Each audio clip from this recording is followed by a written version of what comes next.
One of the most delightful announcements of September 2025's Nintendo Direct was, of course, the grand reveal of Nintendo's most off-the-wall console, the Virtual Boy, coming to Nintendo Classics.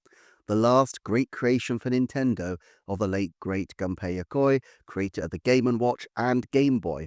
The Virtual Boy is a system that represents something of a unique opportunity for Nintendo in this generation.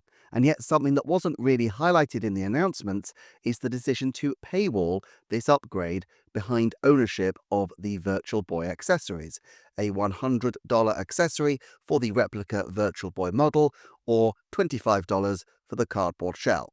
Let's get into what's happening and the potential future of it. So first up, I think it's worth saying that irrespective of any other controversies surrounding the reveal of Virtual Boy, it should still be a cause for celebration that the console is appearing at all. Virtual Boy obviously contained a huge number of Nintendo firsts. It was a stereoscopic 3D system nearly 2 decades before the 3DS.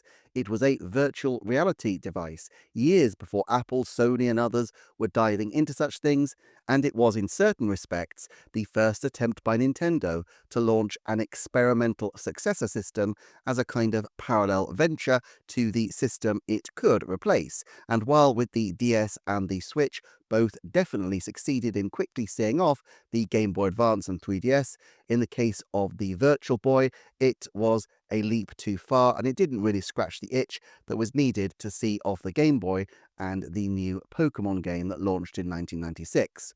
In these days of emulation, the Virtual Boy games aren't new to those with an interest in such things, but for the casual market, the game is definitely a dramatic new console in terms of adding value to the Nintendo Switch Online experience. As an expansion for Nintendo Switch Online, it also has a particular advantage. Nintendo is in a dangerous transitional phase where they risk losing a lot of regular subscribers who might not want to or who are planning to wait to transition to Switch 2. The April 2025 Direct confirmed GameCube as a Switch 2 exclusive, but there wasn't an equivalent offer for Switch owners.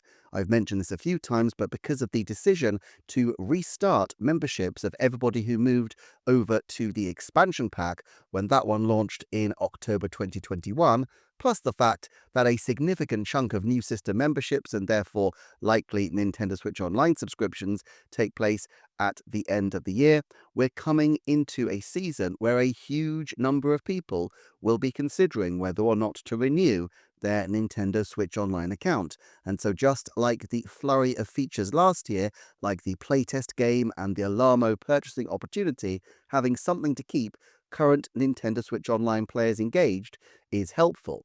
Is Virtual Boy likely, though, to move the needle? Well, not if people are paywalled out of it, and that seems to be the case here, with it being a requirement of ownership that you have to have one of Nintendo's devices. And let's be clear, this information is direct from Nintendo. As said in the second asterisk of their section for Virtual Boy on their website, Virtual Boy for Nintendo Switch 2, Nintendo Switch, and Virtual Boy Cardboard model for Nintendo Switch 2, Nintendo Switch are required to play the Virtual Boy, Nintendo Classics collection of games. Now, having said all this, I'm not entirely sure how this is going to actually work. Maybe the cardboard has some kind of proximity sensor which allows the Switch or Switch 2 to work out that it's okay to play the games, but otherwise it strikes me as likely that any number of third parties or a creative individual with a cornflakes box could make their own headset, and indeed, while the Virtual Boy experience may not be optimal without the headset, it's difficult to see how Nintendo can stop people from clicking it and trying it out in 2D mode all the same. It might advise you to put it into the goggles, but how is it actually going to restrict this from happening? I find it especially curious that despite this essentially now being a paid-for accessory, you still need to have the expansion pack to play it, essentially a paywall within a paywall. Indeed, Nintendo has yet to make any similar concessions for the base service in order to keep people locked in, and I suspect that just as we have an offer for both Switch 2 and now Switch 1 owners on the Nintendo Switch Online service, there is a chance by the end of the year that we will get something else that is accessible to owners of the base service. I don't mean a new Classics console, to be clear, but there might be some other kind of benefit that might be included. At any rate, one long-term benefit of having Virtual Boy is that it's a perfect game to move down to base service in the future to counterbalance the inevitable eventual price increase that we are likely to see for Nintendo Switch Online. With the NSO prices having stayed frozen since 2018 or since 2021 for the expansion pack, it's only a matter of time before Nintendo looks to reset the terms. I don't think they'll necessarily want to rush to do this. Better to wait until enough people have been brought across to the new console for one thing. But one way to sweeten the pill would be to have an additional set of features. The playtest game may be one such feature, but adding another Nintendo Classics app would be another solution.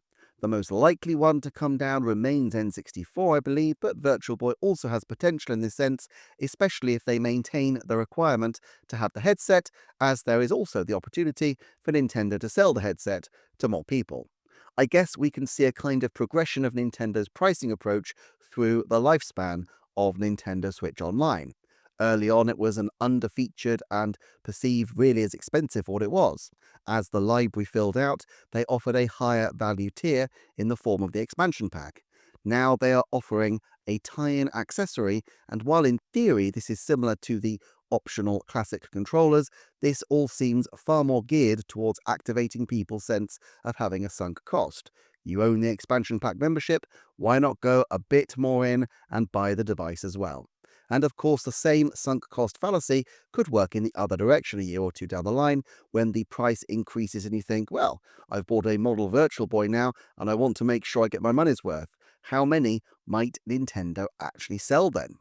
Nintendo has never fully confirmed how many of the Nintendo Switch Online users have the expansion pack, and this is clearly a quite niche item, but if we assume that it's even 10% of the base that are on the expansion pack, that would be about 13 million people, and if 1% of those people decide to go for even the cardboard virtual reality model, that could still be 100,000 people. However, the cardboard headset also creates another rather interesting possibility, the same one that Labo VR offered Switch all those years ago. Look, virtual reality is clearly a way off being plausible in any significant way on the Switch too. Granted, it has a higher resolution screen than its predecessor, but it still seems that the capacity for motion sickness means that we are likely a generation or two off having screen resolutions for a Switch model that would make Switch VR something easy to pull off.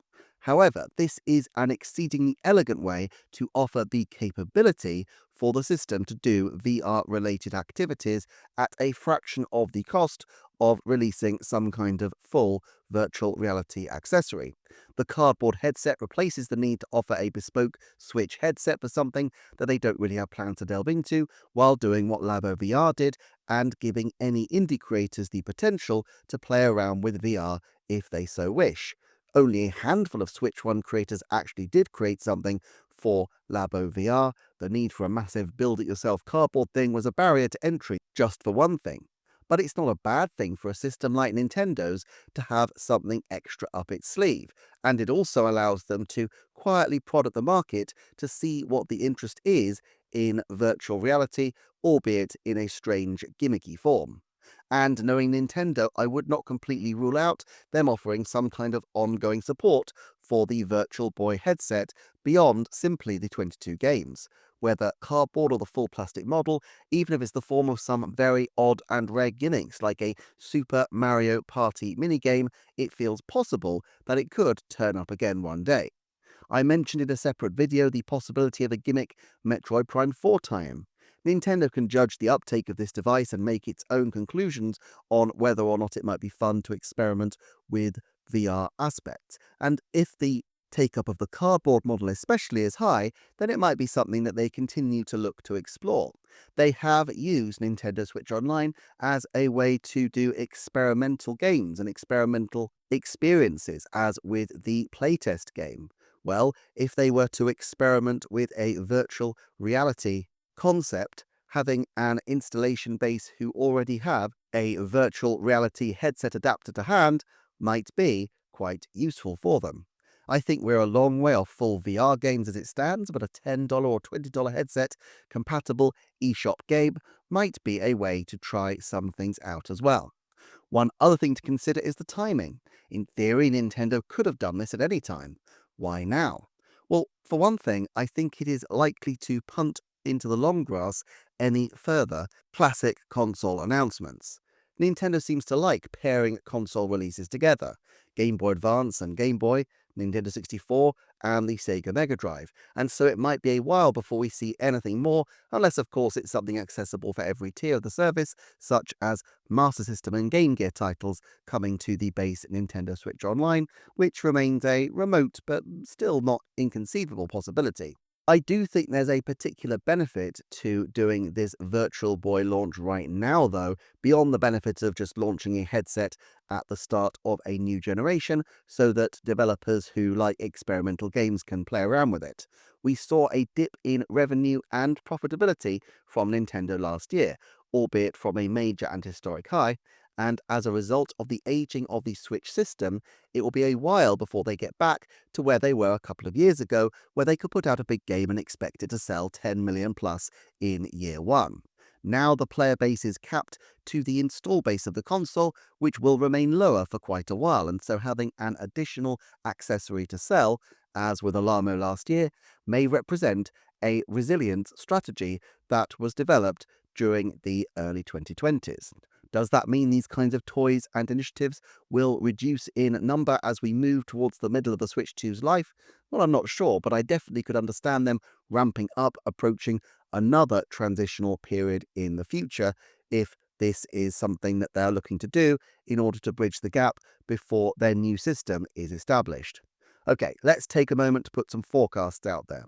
These are just my estimates of the probability expressed as a percentage form, so that I, and anyone who is interested, can go back one day and assess whether the likelihoods actually were reflective of reality. In this case, I'm going to put down 4 expectations. 50% likely I feel that Nintendo will announce a feature or offer for the base Nintendo Switch Online subscribers by the end of the 2026 financial year. It feels probable that they will at least give something to new base model players, just as last year they allowed them to go in for Alamo. Having said that, it's not clear what they might have at this point, and I would definitely expect it to be something on the minor side if this happens. 30%, I think there'll be some way to play Virtual Boy without the headset by the end of 2027. Now, this may well be possible from launch, despite what Nintendo assert, for the reasons outlined above. If not, there may be some benefit for Nintendo in announcing that they've magically adapted the games for 2D, although this seems far less likely than it not really being feasible to block people from playing them without the headset in the first place. 10%, there will be a virtual reality compatible first-party game using the headset by the end of 2026. Again, I would expect this to be a small thing, but it feels like there's scope for Nintendo to play around, even if it's a bit of a long shot. 70%, I think there will be another Virtual Boy or cardboard headset compatible title by the end of 2029. This feels almost certain, but my only reason for caution is that the market for such games is probably very small, and it could be potentially a decent time until someone is ready to put out a game. However, there were games, not many, but there were games for the Labo VR, and so I'm sure eventually there will be ones for the Virtual Boy as well. That's it for this video, but please do check out these on screen for more. Thanks to the channel's Patreon supporters. Thank you so much for watching, and I will see you next time for another Nintendo Forecast.